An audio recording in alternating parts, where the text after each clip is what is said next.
تازه خبر د طالبانو لوی درستیز پاکستان ته ډیر سخت او خطرناک اخطار ورکړ. لوی درستیز د څه لپاره ډیورن کرښې ته تللی دی، هلته یې څه ویلي دي، جزئیات په ویډیو کې راسره وګورئ او چینل سبسکرایب کړئ. لیدونکو السلام علیکم. د طالبانو لوی درستیز د ننګرهار له لالپورې ولسوالۍ څخه پاکستان ته سخت ګواښ وکړ. د طالبانو لوی درستیز قاري فصیح الدین فاتح نن ننګرهار ته تللی او د ډیورن کرښې له هغې څنډې لیدنه کړې ده چې ویل کېږي څو ورځې مخکې پکې طالبانو د کرښې اغزن تار پرې تیر کړی و. د ننګرهار ولایت د خبرپاڼې له مخې د دې سفر پر مهال له لوی درستیز سره د ننګرهار والي او یو شمېر نورو مسؤلینو هم ملتیا کوله.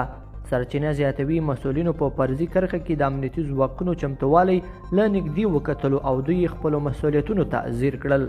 دوی وویل چې اسلامي امارت ښه ګاونډیتوب، نیکو اړیکو او متقابلو همکاریو ته ژمن دی، خو که څوک زموږ پر خاوره تیری وکړي په وړاندې غلي نه پاتې کیږو، بیا به مسؤلیت د تیري کوونکي پر غاړه وي.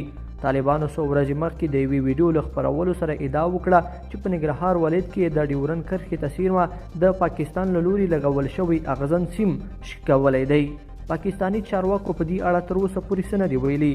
د طالبانو دغه کار د ځینو خلکو له هرکلي سره مخ شوی، خو یو شمېر نورو بیا دغه کار نمایشي او غولونکی بللی دی او باور لري چې طالبان له پاکستان څخه د خپل اغیزمنتوب د پټولو لپاره دا ډول تبلیغات ترسره کوي.